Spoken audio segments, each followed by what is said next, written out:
के बारे में सुप्रीम कोर्ट ने कुछ टिप्पणी की है। अब तक फैसला नहीं किया है, लेकिन अगर ये फैसला होता है तो देश की लोकतंत्र के लिए बहुत ही ऐतिहासिक फैसला होगा। इलेक्टोरल बॉन्ड्स के बाद देश में एक माहौल बन गया है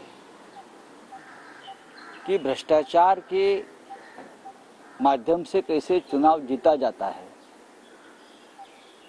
भ्रष्टाचार के माध्यम से कैसे पैसा जमा किया जाता है और वो चुनाव में लाया जाता है। वैसे ही इस देश की जनता का, वोटर्स का लोकतंत्र में अगर निवडणूक की जो एक सिस्टम है उसके ऊपर विश्वास नहीं होगा, जो ईवीएम है, तो उसे हम लोकतंत्र नहीं मानते। अगर ये लोग नहीं जानते कि मैंने किसके ऊपर वोट दिया है और किसको वोट गया है, जब बैलेट पेपर थे तो हम उसके ऊपर जो ठप्पा मारते थे, सिक्का मारते थे, तो हमें दिखता था कि मैंने फलाना फलाना सिंबल के ऊपर हमने ये सिक्का मारा है। लेकिन ईवीएम में अब तक का जो नतीजा सामने आया है या डेमोन्स्ट्रेशन जो लोगों ने दिखाया है और लोगों के मन में जो भ्रम है, आप किसी को भी वोट दो, जाएगा तो कमल को ही। हाँ, बीजेपी के लोग तो प्रचार करते हैं आप किसी को भी वोट दो, जाएगा तो कमल को ही। तो पूरे देश की जनता के मन में एक भय है कि क्या हम चाहते हैं कि परिवर्तन करें, लेकिन हम परिवर्तन करने के लिए जो वोट देंगे वो जिसको हमने बटन दबाया है उसको जाएगा। इसीलिए वीवीपैट हमने तो कहा था कि बैलेट पेपर पर चुनाव करिए, लेकिन इलेक्शन कमीशन, मोदी शाह जी की भारतीय जनता पार्टी और सरकार सुनने को तैयार नहीं, क्योंकि ईवीएम सेट है, सबको मालूम है। तो वीवीपैट का हमने एक पर्याय दिया था और ईवीएम के खिलाफ देश भर के वकीलों ने आंदोलन किया। तुम्हाला वाटतं भाजपला फटका बसेल जर असा निर्णय झाला तर? ईवीएम हटी, दुर्घटना घटी। हिम्मत तो दिखाए बीजेपी। अगर लोकतंत्र है, लोग नहीं चाहते पूरे विश्व से ईवीएम हट गए, जो प्रस्ताव आहे तो आमच्याकडून त्यांना गेला, चर्चा आमच्याकडून अजिबात थांबलेली नाही, किंबहुना आम्ही आजही त्यांच्याशी संवाद साधण्याला इच्छुक आहोत। उमेदवार दिला जात असेल तर मग चर्चा कशी होणार? जर उमेदवारच प्रकाश आंबेडकरांचे नाही, माननीय प्रकाश आंबेडकर यांनीही सर्वत्र उमेदवार दिले आहेत ना। निवडणुका लढायच्या नाहीत का? वंचित चर्चा करत नाही म्हणून देशात निवडणुका आम्ही लढायच्या नाहीत का? वेट अँड वॉच थांबलं? वेट अँड वॉचची भूमिका चर्चा होऊ शकते ना। अकोल्याच्या पलीकडेही चर्चा होतात। 48 मतदारसंघ आहेत। सर, जो यूपी में बसपा की भूमिका आपको लगता है महाराष्ट्र में वही वंचित की भूमिका हो रही है इनडायरेक्टली? आप प्रकाश आंबेडकर जी के पूछिए, हम कैसे बता सकते हैं। हमने तो बहुत कोशिश की कि देश की संविधान की रक्षा के लिए, लोकतंत्र की रक्षा के लिए, जनता और देश हित के लिए हमको एक साथ आना चाहिए। जो वंचित समाज है, जो पीड़ित समाज है, उनको उनका हक मिलना चाहिए, ये हमारी भूमिका रही और इसी वजह से हमने उनके साथ चर्चा भी की है और हमारे मन में कोई खोट नहीं है। एकदम पारदर्शक तरीके से हमने बात की है।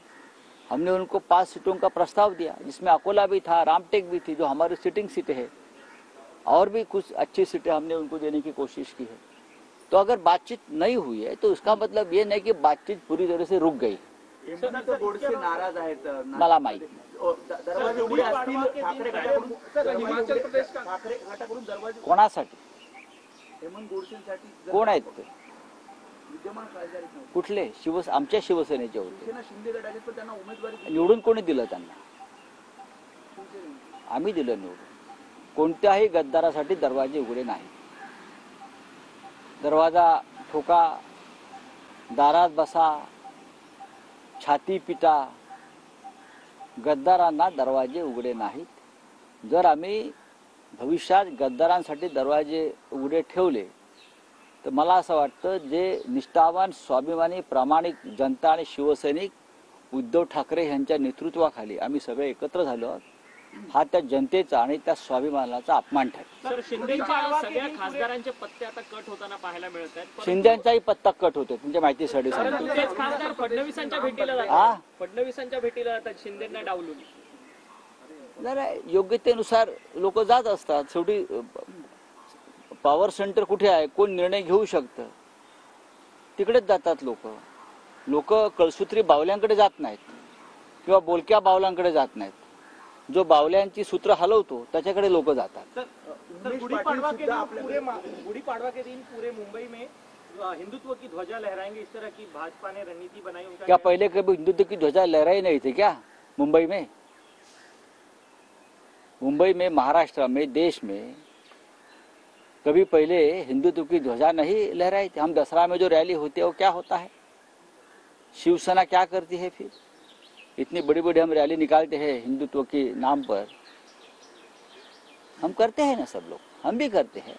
अब चुनाव है, चुनाव के माध्यम, चुनाव के लिए सब चल रहा है तो चलने दो.